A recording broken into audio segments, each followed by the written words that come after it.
여러분 혹시 문득 그런 생각 안 해보셨어요? 지금 수도권 4단계 한지 며칠째나 됐지? 김유진 아나운서. 18일째 되는 날인데요. 코로나19 상황 여전히 엄중한 상황입니다. 오늘 발표된 코로나19 신규 확진자 수가 1,674명인데요. 아이고. 사상 최다 확진자가 나온 어제보다 한 220명가량 줄긴 했습니다. 하지만 오늘 발표된 확진자 수가 역대 네 번째로 많은 규모고요. 지금 23일째 1,000명대 확진자 수를 유지하고 있습니다. 세상에 진짜 깊은 한숨밖에 안 나옵니다. 진짜 근데 집단 감염 사태가 여전히 곳곳에서 터지고 있다면서요, 양지민 변호사님. 네, 쿠팡 부천 물류센터에서 코로나19 확진자가 발생해서 시설이 폐쇄가 됐는데요. 그래요? 어제 쿠팡 부천 2 물류센터 근무자 한 명이 코로나 확진 판정을 받은 겁니다. 아하. 그래서 어제 오전에 긴급하게 센터를 폐쇄를 했고요. 전 직원을 귀가 조치를 시켰다고 합니다. 네. 이 물류센터 같은 경우에는 신선식품을 취급하는 곳인데 그래요? 어떤 곳이냐면 이 지난해 5월에 무려 152명의 이제 집단 감염이 발생했던 곳이거든요. 같은 데예요? 네, 같은 곳입니다. 어. 그렇기 때문에 굉장히 좀 우려가 된다라는 목소리들이 있고요. 해당 근무자가 이제 가족이 먼저 확진이 됐고 그래서 이제 코로나19 검사를 받았는데 본인도 이제 양성 판정을 받게 됐습니다. 아이고. 그래서 방역 당국은 이제 센터 내부를 다 방역을 했고요. 그리고 상품 진열을 맡은 해당 근무자의 동선이라든지 밀접 접촉자가 누군지 좀 파악을 하고 있는 상황입니다. 네. 1년 만에 같은 일이 반복되는 일이 다른 데서도 일어나서는 안 될 것 같다 이런 생각을 해보고요. 그런데 지금 휴가철이라 많은 사람들이 모이고 있는 제주도도 지금 비상이라면서요. 안진용 기자님. 네, 제주도로 사람들이 몰리면서 게스트하우스발 감염이 속출하고 있습니다. 그래요? 제주 게스트하우스 세 곳에서 무려 28명의 확진자가 나왔는데요. 아이고. 네, A 게스트하우스 관련 확진자는 총 11명입니다. 그리고 B와 C에서도요. 다녀온 여행객들이 N차 감염이 이어지면서 그들이 제주도에서 여행을 마치고 다시 무트로 돌아왔겠죠. 그러겠죠. 광주, 대구, 울산 등에서 확진자가 연이어 발생하고 있는 상황입니다. 세상에. 최근에 아무래도 해외를 나갈 수 없기 때문에 많은 이들이 제주도를 찾고 있는데요. 이런 식으로 제주도 게스트하우스발 확진자가 속출하면서 방역 당국이 바짝 긴장하고 있습니다. 정말 걱정이 큽니다. 이게 방역 당국, 시청자 여러분 걱정도 크지만요. 실제 제주 도민 여러분의 걱정도 크잖아요, 지금. 관련 얘기 들어보시고 이어가 보도록 하겠습니다. 제주시 게스트하우스 관련 집단 사례 역시 한 명이 추가로 확진되었습니다. 그래서 누적 인원은 총 11명이 되었습니다. 관광차 입도한 부산 새가족 여행 모임 일행 11명 중에 9명이 확진됨으로써 신규 집단 사례로 이렇게 명명이 되게 되었습니다. 아니 근데 김복주 의원님 예. 지금 제주도도 3단계 예. 시행하면서 그 5인 이상 사적 모임 금지 맞습니다. 시행되고 있지 않아요? 근데 네. 세 가족이 여행 갔나 봐요, 지금. 그러니까 편법을 이용한 것 같은 느낌은 드는데요. 이를테면 세 가구인데 어떤 식의 세 가구냐면 4명 한 가구죠. 네. 그다음에 4명 두 가구예요. 그럼 네 명 두 8명이 가구. 되겠죠. 8명, 8명.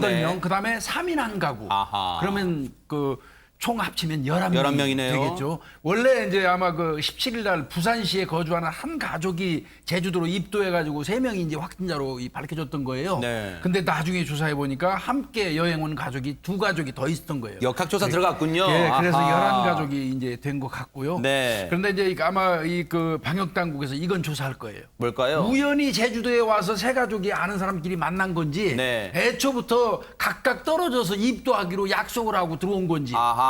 그렇다면 상당히 문제가 달라지겠죠. 그러겠네요. 예. 어차피 그거는 이제 뭐 비행기 도착 시간 이런 걸 다 검토하면 예, 예. 동선 추적하면 나올 테니까요. 그런데 지금 4차 대유행 속에서 최진봉 교수님 예. 제주를 찾는 관광객 우리가 상상하는 것보다 많은가 봐요, 지금. 많아요. 네. 정말 많은데요. 그러니까 아마 여행을 갈 수가 없으니까 제주도로 다 가시는 것 같아요. 거의 비행기 마지노선이라 타고. 생각하잖아요, 그런 진짜. 것 같아요. 네. 그러다 보니까 월별로 따지면요. 한 지금 4개월 연속 100만 명이 넘게 몰리고 있습니다. 지금 통계를 보면 6월 달에 108만 2천 명이 왔고요. 네. 그리고 지금 5월에는 113만 명, 3만 6천 명이 방문을 했고요. 네. 그리고 6월에는 112만 7천 명.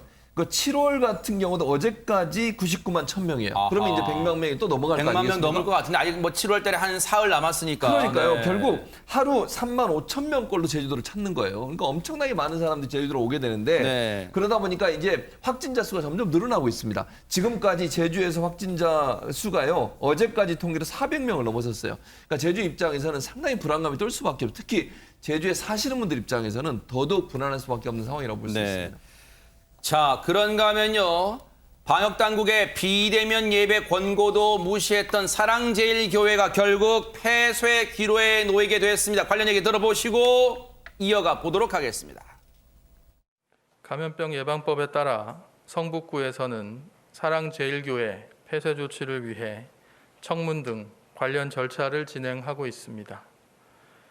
시설의 운영 중단을 명령받은 자가 운영 중단 기간 중 운영을 계속할 경우 감염병 예방법 제49조 제3항에 따라 폐쇄 명령을 하도록 되어 있습니다. 사실 이 사랑제일교회는 그동안 비대면으로 예배해라 이런 권고를 계속 무시해 왔잖아요. 그렇습니다. 지난 18일에 사랑제일교회가 150여 명 규모의 이제 대면 예배를 진행을 했습니다. 그래서 지난 22일에 결국 과태료 처분 150만 원 처분을 받게 되고요. 그리고 10일간 운영 중단 처분을 받게 됩니다. 운영 중단이라는 거는 대면도 안 되고 비대면도 안 된다라는 거거든요. 그렇죠. 그러한 처분을 받고 난 후에 교회 측에서 반발을 해서 23일에 운영 중단 명령 집행정지를 신청을 했습니다. 그래요? 그런데 다음날 바로 이제 기각이 됐거든요. 아하. 그러면 운영 중단 처분에 따라서 운영 중단을 하는 게 맞는데 네. 그럼에도 불구하고 지난 25일에 대면 예배를 강행을 한 겁니다. 아하. 그러다 보니까 방역 당국에서는 아니 이거는 엄연하게 운영 중단 처분이 내려졌고 운영 중단 기간 내에 있는데 이걸 어기고 수칙을 어기고 대면 예배를 강행을 했기 때문에 이거는 감염병 예방법에 따라서 아예 폐쇄 조치를 할 수가 있다라고 판단을 했고요. 아하. 그렇기 때문에 지금 청문 절차라든지 관련 절차를 진행 중입니다. 근데 이제 걱정되는 부분이요. 최진봉 교수님, 앞서 전광훈 목사가 그런 얘기를 했잖아요. 네. 만약 사랑제일교회 폐쇄하면 우리는 광화문으로 나갈 거야. 엄포를 놓기로 했잖아요. 그렇습니다. 이게 말도 안 되는 얘기죠. 그러니까 못하게 하니까 이제 전 국민을 상대로 해서 그러면 협박이야, 협박, 이건. 협박이죠, 협박. 네. 광화문으로 나가는 게 말이 됩니까? 아니 그렇지 않아도 지금 광화문 같은 경우도 한 1인 그 시위에는 아예 못해요, 아무것도. 뭐 집회 자체가 안 되게 돼 있거든요. 네. 그러니까 교회도 지금 잘못해서 문제가 있다고 해서 지금 행정처분 받고 저렇게 처리를 하고 있는데 그걸 거부해서 나가겠다? 모든 국민들이 어려움 참고서요. 힘들어도 다 따르고 있습니다, 지금. 교회, 우리나라에 교회 많잖아요. 물론 일부 교회 빼고 대부분의 교회들은요, 열심히 따라주고 있어요. 왜? 네. 빨리 이게 안정돼서 예배를 다시 시작할 수 있기를 그렇죠. 바라는 마음이잖아요. 네. 왜 저런 행동을 하면 교회가 다시 예배를 시작할 수 있겠습니까? 전체 기독교에 대한 정말 안 좋은 행동이라 저는 생각이 들고요. 네. 목사라면 정말 저런 행동을 하면 안 됩니다. 사회 모범이 되고 규감이 돼야지 사회에 무슨 반대로 갑니까? 네. 아니 정부가 하는 일에 그렇게 따르지 않고 모든 국민이 불안해하는데 저렇게 광화문 가서 또 집회를 하겠다고 저렇게 주장을 하고 있으니 네. 정말 성경에는 반하는 행동이 아닌가 이런 생각이 듭니다. 자, 관련해서 얘기 좀 들어보시고 이어가 보도록 하겠습니다. 특별히 코로나라고 하는 이 사기 방역을 통해서 전국의 모든 교회에 예배를 금지를 시켰지 않습니까? 그래서 몇몇 단체가 법원에다가 재판을 구하니까 겨우 법원도 19명까지는 그러면 예배를 해라. 무슨 그런 놈의 재판이 다 있습니까? 서울시장 오세훈 및 성북구청장 이승로가 본 교회에 대하여 대면 예배 금지를 위반하였다는 이유로 운영 중단 폐쇄 명령을 한 것은 감염병법 검토조차 제대로 하지 않고 실무 공무원들 차원에서 이루어진 명백한 무효인 처분임을 밝힌다. 이미 운영 중단 명령을 받은 교회 또는 향후에 운영 중단 및 폐쇄 명령을 받게 되는 전국 교회들과 모두 연대하여 서울시장 오세훈, 각 구청, 성북구청장 이승로 등을 상대로 집단적인 법적 대응을 예고합니다. 최진봉 교수님, 오세훈 시장 등등등한테 법적 대응하겠다. 뭐 어떻게 하겠다는 거예요, 그러면? 그러니까 손해배상 청구 소송을 하겠다는 거예요. 그러니까 자기들이 예배를 못 보게 방해했다고 해서 그걸 손해배상 청구를 하겠다는 것이고요. 자기들뿐만 아니라 지금 현재 이런 그 제재를 받고 있는, 그러니까 대면 예배를 강행해서 행정처분을 받고 있는 다른 교회들 다 모아가지고 하겠다는 거 아닙니까? 그러니까 결국 방역에 적극적으로 방해를 하겠다는 말밖에 안 들려요, 저는. 아니, 기본적으로 방역은요. 법으로 지금 본인들이 저렇게 얘기하지만 시설 폐쇄를 하는 게 교회뿐만입니까? 거의 대부분의 시설들이 폐쇄되고 있어요. 자영업자 소상공인들은요, 장사도 못하면서 문 닫고 있습니다. 대체 왜 그러겠습니까? 그분들은 목숨과 같이 자기 돈 벌어야 되는데 그 돈벌이 다 포기하고 문 닫는 이유가 뭡니까? 우리가 함께 동참해서 이 코로나19를 잘 극복하고 이겨내겠다고 하는 그런 열망 아닙니까? 네. 손해를 감수하면서 하고 있어요. 교회가 그런데 저런 행동을 하는 것이 네. 과연 그분들 볼 때는 어떤 생각이 들겠습니까? 지금은 이제 법적으로 따져 손해배상 청구할 문제가 아니고요. 국민 앞에 사죄해야 한다고 저는 보고 네. 대면 예배 강행을 통해서 우리 사회에 코로나가 더 확산된다고 하면 정말 지탄받는 그런 시설이 될 수밖에 없는 것이고 제가 네. 볼 때 개인적으로 생각합니다만 법적 소송해도 이길 가능성은 저는 낮다고 네. 봐요. 그런 행동을 통해서 본인의 정치적인 어떤 목적을 달성하려고 하는지 모르겠지만 교회가 교회다웠으면 좋겠다 이런 생각이 듭니다. 이것만 생각해보면 답이 나오지 않을까요? 지금 사랑제일교회가 하고 있는 행동이 과연 하나님 보시기에 합당한 행동인가요? 라는 생각 말입니다. 여러분 최근에 인터넷을 통해서 영상 보시면서 깜놀하신 게 있을 겁니다. 근데 그 정체가 밝혀졌습니다. 김유진 아나운서. 네, 국내 모 식당의 무손질이라는 영상이 SNS상에 올라와서 큰 충격을 주고 있는데요. 아마 이 영상 보시면 이게 우리나라에서 있었던 일이 맞나 싶은 생각이 드실 겁니다. 함께 보시죠. 네, 한 남성이 지금 야외에서 고모대야에 발을 담근 채로 물을 씻고 또 손질을 하고 있습니다. 네. 이것만으로도 사실 충격적인 영상인데요. 그런데 이 남성 급기야 이 수세미로 자신의 발 뒤꿈치를 닦습니다. 이게 지금 뭐 하는 행동인가요? 저렇게 세척한 물을 가지고 음식을 해서 그걸 누군가 먹었다고 생각하니까 정말 끔찍한데요. 심지어 옆에 서 있던 여성 이 모습을 보고도 별다른 제지를 하지 않는 모습입니다. 정말 지금 보고도 믿기지가 않습니다. 최진범 교수님, 네. 저렇게 씻었던 무가 손님 식탁 위에 올라갔을까요? 올라갔습니다. 너무 황당하죠. 저는요, 저 물을 저 사람 입에다 그냥 집어넣어줬으면 좋겠어요. 입 벌려가지고 다 먹을 때까지 저거 다 먹을 때까지 줬으면 좋겠다는 개인적인 생각이 있는데요. 이 식당에서 세척된 무가 무 말랭이 반찬으로 만들어졌고요.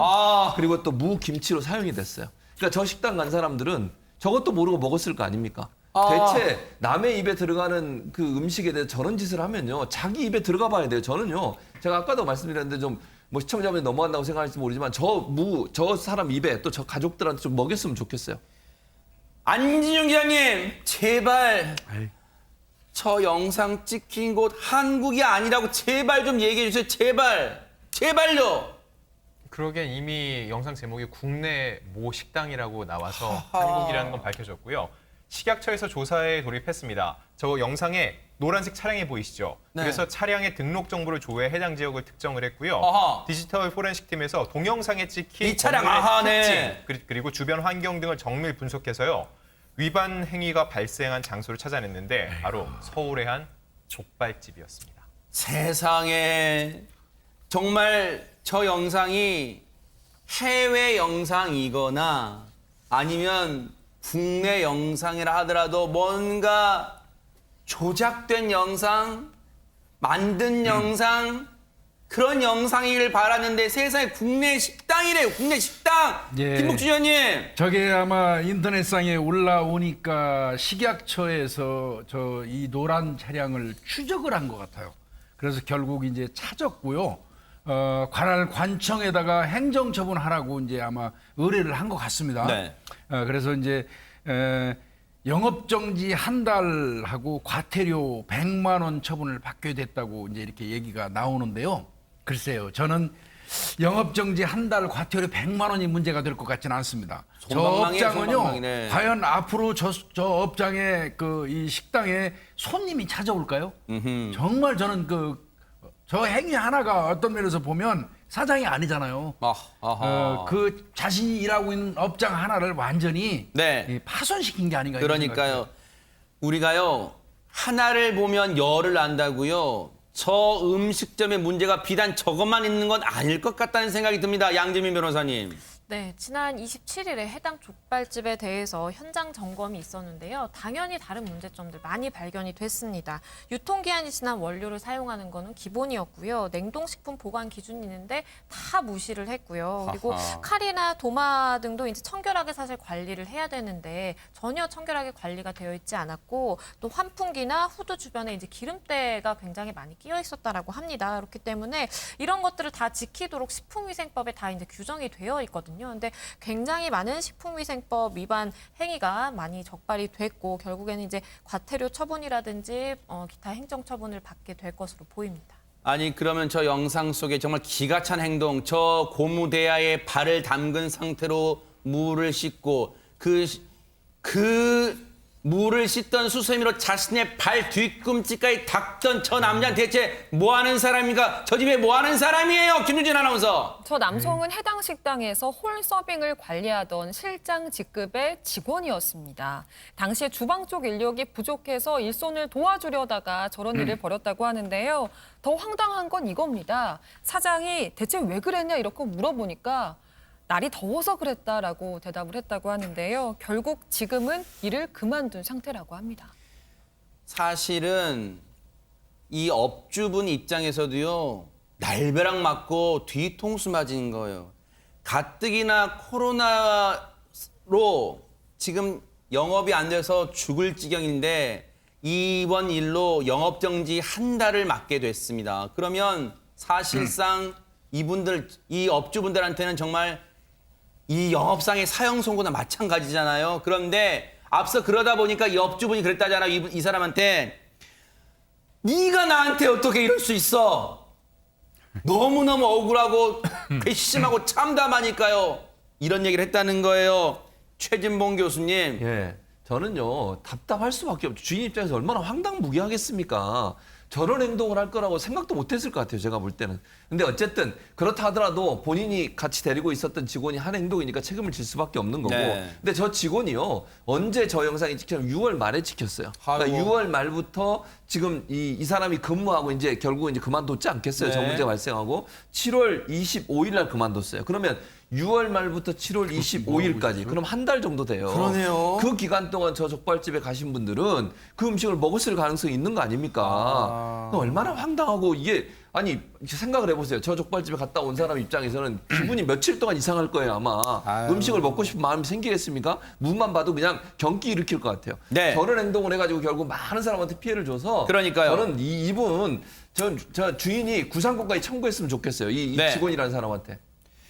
해당 남성은 정말 진짜 추악한 짓을 저질렀는데요. 그런데 그 영상 속에 보면 그 물을 손질하던 옆에 또 한 분이 직원분이 서 계셨잖아요. 근데 말리지를 않았잖아요. 근데 그분도 더 나빠요. 그분은 대체 누굽니까? 안진용 기자님. 네, 그 실장과 함께 식당에서 일하는 종업원입니다. 그런데 이 남성이 실장급이었기 때문에 자기가 어떤 얘기를 할 수 없었다라고 변명을 내놨고요. 한 언론과의 인터뷰에서는요. 장난기가 발동을 했는지 때를 미는 신용을 하길래 뭐야 더러워 정도의 말을 했다고 전했습니다. 고작 한다는 말이 뭐야 더러워. 지금 이 정도 갖고 따끔하게 실장이고 뭐고 간에 그런 거 말 상관없이 얘기를 했어야죠. 지금 이 상황이 몰고 올 거를 그땐 짐작 못했어요. 그런데 김복준 의원님 예. 혹시 이 사장님 입장에서는 억울합니까 그러면? 사장의 그 아내 되시는 분이 그런 얘기했어요. 그동안 장사가 안 돼가지고 임대료도 못 내다가 가게가 정상화된 지 이제 겨우 한 2년 정도 됐다. 코로나 시국에 60이 넘은 남편이 직접 배달하면서 운영해 온 가게인데 이런 일이 생겨서 너무 속상하다 이렇게 말을 하기는 했어요. 네. 그런데 네.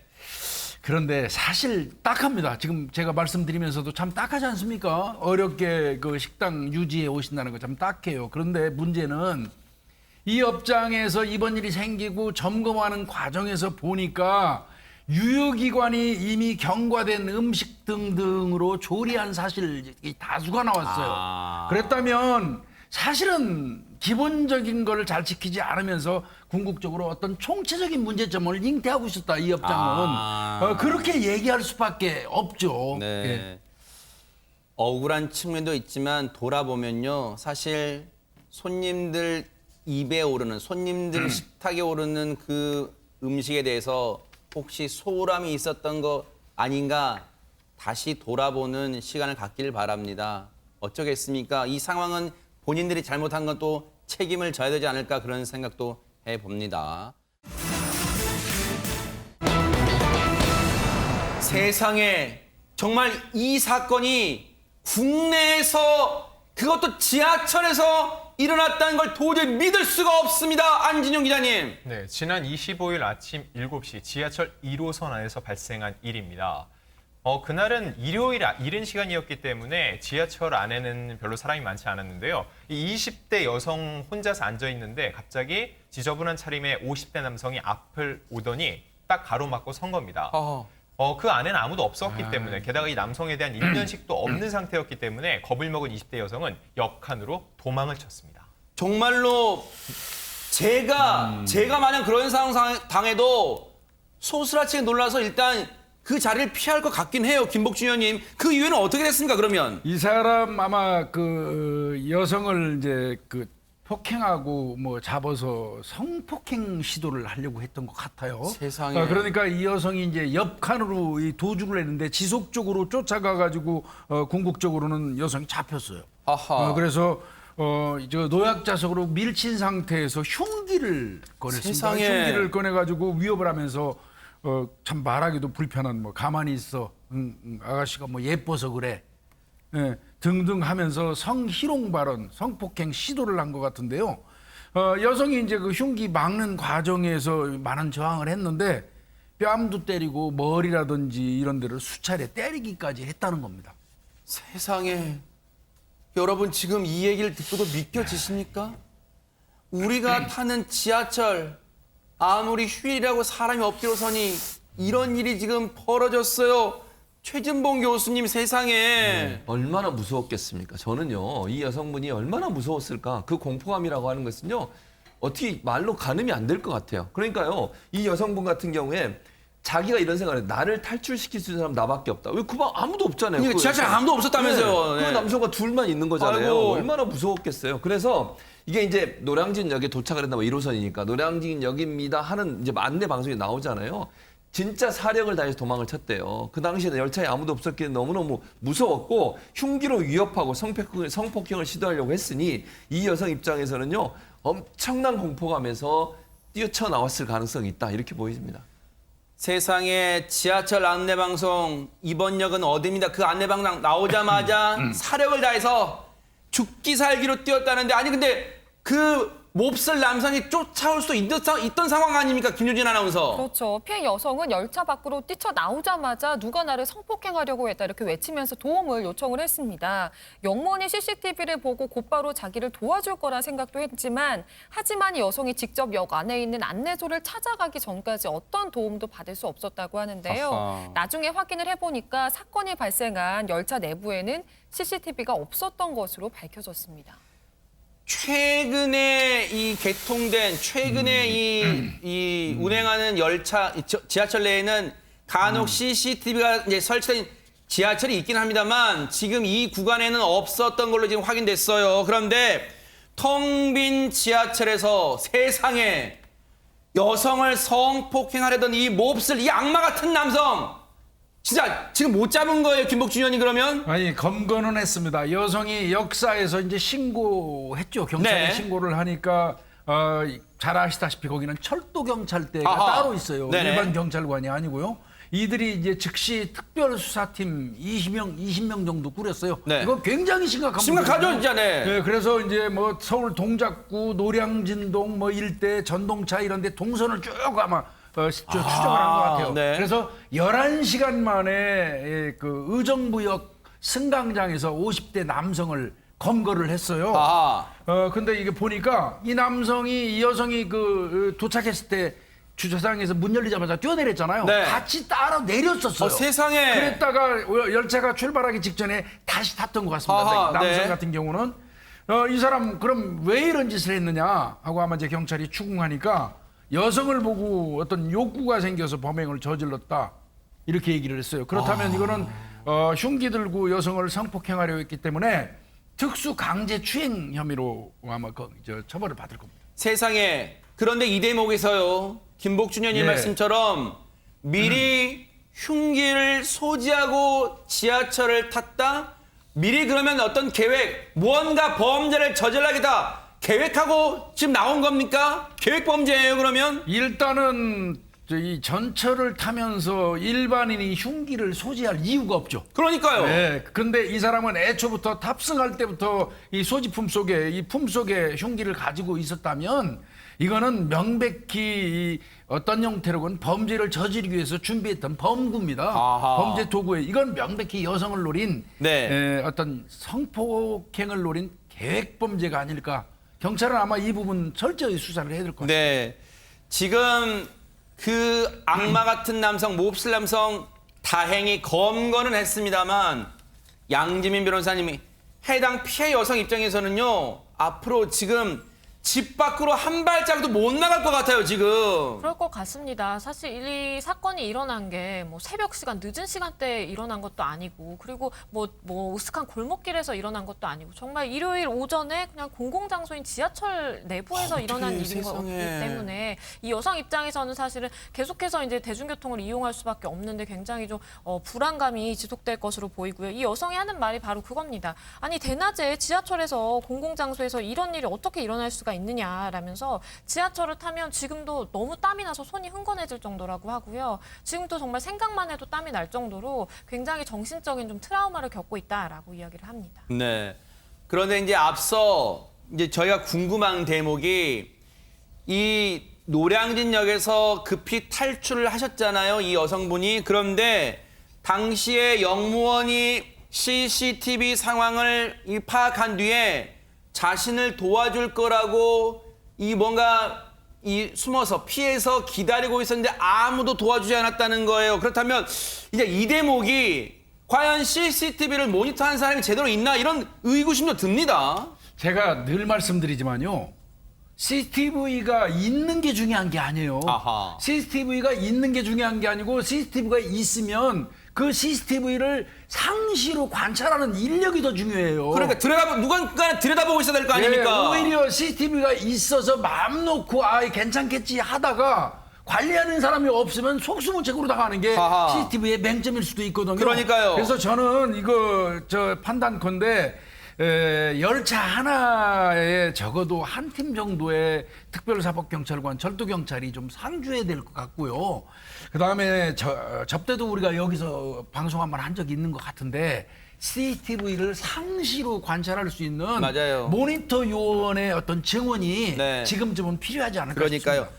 한 발 더 들어가서 최진봉 교수님 이참에 모든 객차, 이 지하철 객차에 CCTV 좀 설치해야 되는 거 아니야? 왜냐면 그래야지 지하철 내외 이런 끔찍한 성폭행 범죄를 말할 것도 없고 뭐 소매치기도 또 잡을 수 있고 성추행 범죄 잡을 수 있고 그런 거 아니에요? 그렇죠. 범죄 예방은 CCTV가 필요해요. 근데 우리가 일반적으로 생각할 때 이제 지하철 타시는 분들 다 그렇게 생각하시고 CCTV 거의 다 있지 않나? 이렇게 생각하시잖아요. 없어요. 1호선 같은 경우에요. 네. 전체에 6.2%만 있어요. 하하. 특히 1호선이. 네. 1호선이 전체 6.2%밖에 안 되고요. 네. 전체로 봐도 1호선부터 8호선까지 전동차 객실하는 CCTV 설치 비율을 보면 29.8%예요. 아하. 30% 정도밖에 설치가 안 돼 있는 상황이에요. 네. 그래서 코레일 측에서는 3년 안에 모든 열차에 CCTV 설치하겠다고 하고 있고 지금 현재 보니까 2호선하고 7호선이 정도 많이 설치되어 있는 것 같아요. 이유를 물어봤더니 지하철 측에서는 공사 측에서는 2호선, 7호선의 범죄가 많고 혼잡도가 높아서 거기에 네. 먼저 설치한대요.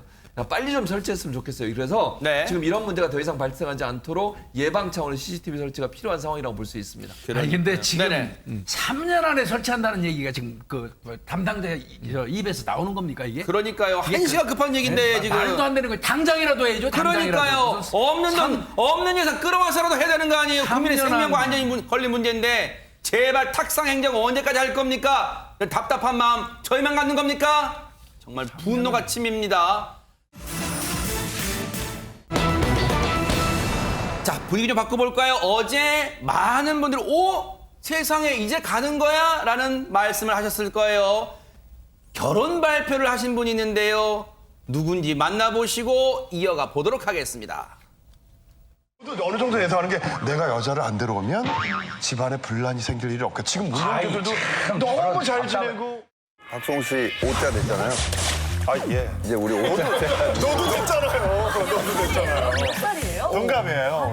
친구예요. 장가 갔죠? 예? 장가는 갔죠? 예. 네네. 그런 정상이지. 그러면 여기도 비정상이 되잖아요. 쟤도 얼마 전에 갔어요? 얼마 전에라도 갔잖아. 자, 저렇게 방송에서도 자신의 결혼 문제가 화제가 될 정도의 인기 MC 박송 씨 얘기인데, 근데 김유진 아나운서, 50이 우리나라 50이 넘었어요 벌써? 맞습니다. 어허. 그런 박송 씨가 어제 SNS를 통해서 결혼 소식을 알려왔는데요. 엄밀히 따지면 결혼합니다라는 소식이 아니라 이미 혼인신고를 마쳤다라는 소식입니다. 아, 그래요? 네, 아내 되시는 분은 1993년생, 우리 나이로 29살이고요. 네. 박송 씨보다는 23살이 어린 비연예인이라고 하는데요. 대박 사건. 지인 소개로 만나서 4년간 사랑을 키워오다가 결실을 맺게 됐습니다. 야, 그런데 박송 씨보다 23살 연하라고 합니다. 그런데 대체 어떤 분이시길래 박송 씨의 마음을 사로잡았을까요? 평소 이상형이 있었을까요? 그 얘기 좀 들어보시고 이어가 보도록 하겠습니다. 저는 사실은 반대인 사람이 좋은 게 저는 이렇게 음식과 데이트할 때 음식 같은 걸 못 정해요. O형에다가 내가 우유부단한 면이 있어가지고 뭘 정해줬으면 좋겠어. 내가 뭘 정해서 먹는 게 이렇게 떠오르지 않고 그 사람이 뭘 선택해가지고 그걸 사주는 게 내가 그걸 같이 하는 게 내가 그 시간이 좋은데 너무 시간이 서로 내려가니까 피곤하더라고.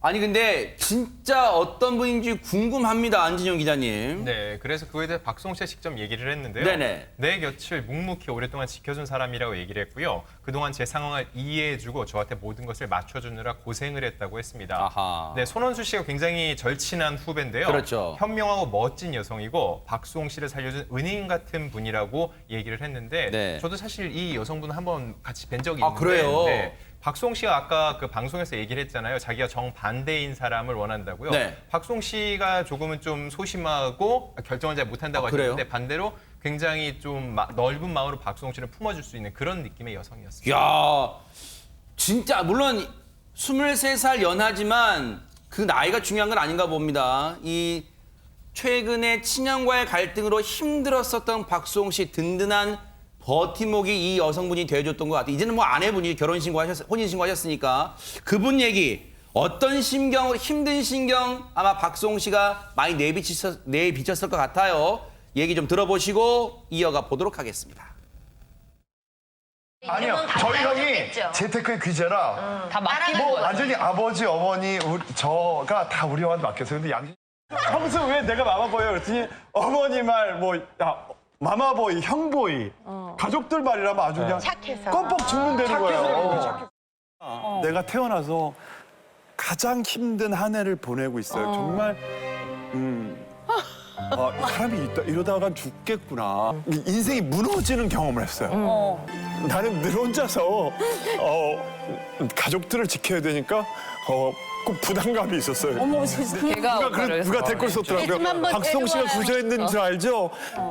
다홍이가 박송 씨 구조한 거예요.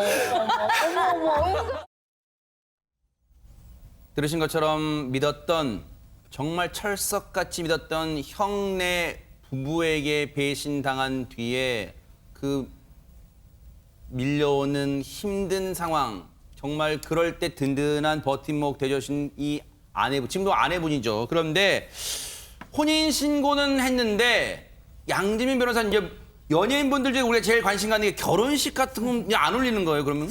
아마도 그럴 것 같습니다. 사실 따로 뭐 예식을 치르지 않을 것이다라는 일부 매체 보도도 있었는데요. 아, 그래요? 박수홍 씨도 본인의 이제 입장을 밝히면서 남들처럼 크고 화려하지는 않더라도 번듯한 결혼식을 못 해준 것이 좀 미안하다라는 마음을 전했고요. 네. 그러면서 이제 그동안 사실 너무 많이 참고 주체적으로 살지 못했는데 이제는 우리 가정을 위해서 살고 또 평범한 가족을 꾸리는 게 목표다라고 마음을 전했습니다. 아니, 안진용 기자님 떡 본 김에 제사 지낸다고 네. 혼인신고 들리자마자 벌써부터 2세 계획 물어보신 분도 많으실 것 같아요. 네, 사실 굉장히 아이를 2세를 갖고 싶어합니다. 박수홍 씨는요. 그래서 서로의 마음이 더 확실하기 때문에 혼인신고를 먼저 하게 된 거고요. 게다가 요즘 코로나19 상황 때문에 결혼식을 치른다는 것 자체도 조금은 누를 끼치지 않을까라는 생각도 있었고요. 네. 사실 이번 결혼 소식을 알리기 전에 박수홍 씨가 먼저 알린 분들이 있어요. 이분이 벌써 데뷔 30주년인데 데뷔를 함께했던 감자골 4인방이라고 김국진, 김수영 그리고 이 김용만 씨에게 그렇죠. 먼저 알렸고 또 한 명의 절친 유재석 씨에게도 소식을 먼저 알렸다고 합니다. 바로 오늘 이 MBN 동치미가 또 대표적인 프로그램인데 이거 녹화를 하고 있는데 녹화장은 현재 난리가 났다고 합니다. 그러겠죠. 모두가 박수홍 씨에게 이제 결혼 축하와 함께 지금 보시는 영상 같은 경우는요. 네. 바로 오늘입니다. 심진화 씨가 깜짝 파티를 열어서 이걸 축하해주는 영상인데 이렇듯 주변 동치미 출연진들이군요. 아하, 네. 네, 맞습니다. 이렇게 한 목소리로 박수홍 씨의 결혼을 축하해주고 있습니다. 근데 참 이런 기쁜 소식에 찬물을 글쎄 끼얹는다고 해야 될까요? 아직까지 친형과의 법적 분쟁은 현재 진행형이잖아요. 네, 그렇습니다. 뭐 잘 아시는 것처럼 친형부가 30년 동안 본인의 출연료를 횡령했다. 이렇게 지금 박수홍 씨는 주장을 하며 소송을 진행 중에 있고요. 네. 친형이 이제 법인 자금을 사적으로 이용하고 일부를 횡령했다라고 박수홍 씨는 주장을 하고 있습니다. 연 매출이 수십억 원인데 본인이 실제 받은 돈은 연봉 2억 원 정도, 어떨 땐 1억 이 정도로 받았고 개인 통장도 형에 맡겨 용돈 받고 살았다.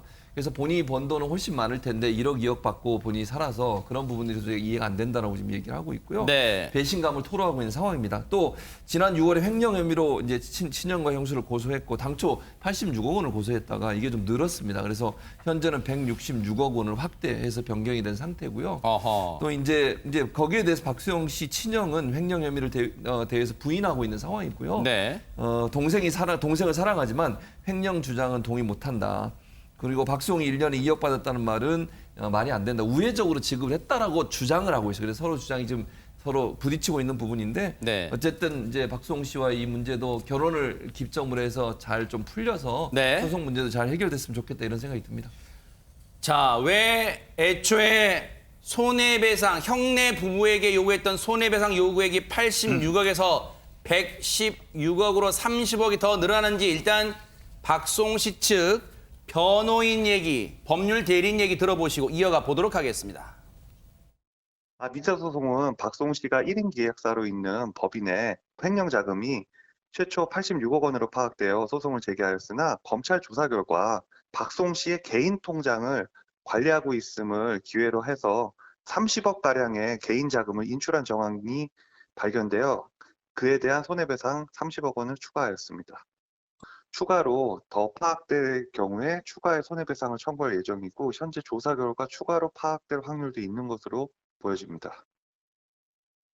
자, 상황은 이렇게 진행이 되고 있는데 그렇다면 이에 대해서 박수홍 씨의 친형 측은 별다른 대응은 없습니까? 양재민 변호사님. 일단은 별다른 목소리는 들을 수 없었다라고 지금 박수홍 씨 측에서는 이야기를 하고 있습니다. 네. 사실 박수홍 씨 측에서는 친형 부부 명의 부동산에 대해서 뭐 가압류라든지 가처분을 다 이제 신청을 하면서 굉장히 좀 전격적인 대응을 하고 있거든요. 그럼에도 불구하고 친형 측으로부터는 현재까지도 아무런 연락을 받은 바 없다라고 전했습니다. 네.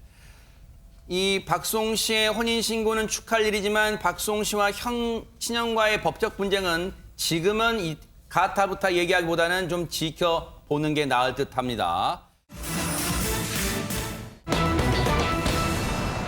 세상에 앞서 지하철 내에서 성폭행 모면한 그 사건도 충격인데 이 사건도 정말 충격입니다. 김유진 아나운서. 그렇습니다. 실제로 지난해 8월 서울 영등포구의 한 아파트에서 벌어졌던 일인데요. 밤 12시가 넘은 시각에 한 20대 남성이 흉기를 들고 위층에 사는 여성의 집을 찾아옵니다. 허허. 이제 그리고는 초인종을 누르면서 문을 두들겼는데요. 이 모습을 여성은 인터폰을 통해서 확인을 하고서 남성에게 돌아가라라고 얘기를 했는데 이 남성 돌아가지 않고 계속 문을 두들겼습니다. 무서워라. 네. 결국 여성의 신고로 출동한 경찰에 의해서 이 남성은 현행범으로 체포가 됐다고 합니다.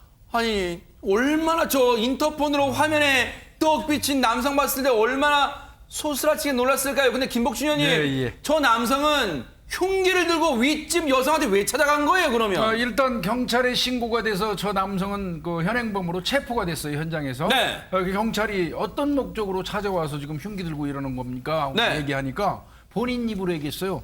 성폭행 목적으로 내가 지금 온 것이다. 세상에. 그러니까 뭐 경찰 입장에서는 당연히 이제 이 남성 그 체포를 했는데 그 이후에 물론 이 남성 말이 바뀌었습니다. 뭐라고요? 나 저 병원 가려고 그랬던 거예요. 아까 성폭행 목적이라는 거 아니고요. 저 병원 가려고 그랬던 거예요. 이렇게 말을 한 겁니다. 허허. 말을 바꾼 거죠.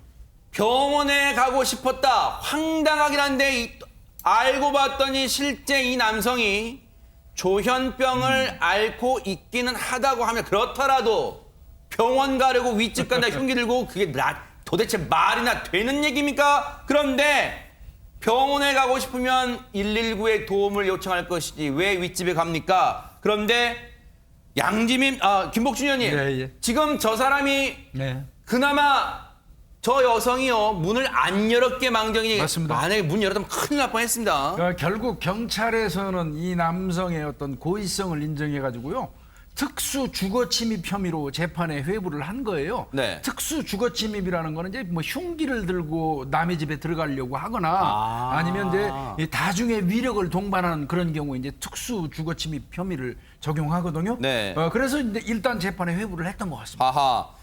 자, 결국 이 남성 체포가 됐고 이 사건은 결국 재판까지 가게 됐는데 법정에서 이 남성은 안진영 기자님 뭐라고 진술을 했을까요? 네, 초인종을 누르고 문을 두드린 건 인정을 했습니다. 하지만 그뿐이었다는 거죠. 손잡이를 돌려본다거나 문을 강제로 열려고 하지 않아서 이런 주거 침입 실행의 착수가 없었다라고 주장을 했습니다. 세상에 콧구멍이 2개나 숨을 쉽니다. 이 말을 듣고요. 이게 입에서 나온다고 다 말입니까? 이런 말을 할 수가 있어요. 변명이라고. 이 말을 들은 재판부의 판단은 뭐였을까요? 양진민 변호사님. 우선 1심 법원 같은 경우에는 이 남성에 대해서 특수주거침입 미수 혐의를 적용을 해서 징역 1년을 선고를 했는데요. 일단은 주거침입이라는 것이 주거의 평온을 깨트리는 행위이기 때문에 현실적인 위험성이 있는지 여부를 판단을 했습니다. 만약에 여성이 현관문을 열어줬다면 남성이 여성의 주거에 침입을 할 수 있었던 상황이고 그리고 중문이 있는데도 이 문을 두드리는 소리가 방 안까지 들릴 정도면 상당한 공포와 정신적인 고통을 입었을 것이기 때문에 그러니까요. 이거는 현실적인 위험성이 있었다라고 판단을 했고 네. 그리고 주거 침입의 대상이 되는 이 주거의 범위도 전용 부분이기 때문에 이 여성의 전용 부분에 대한 사실은 침입 미수가 있었다라고 판단을 해서 유죄 판단을 했습니다. 그런데 김복준 의원님 예.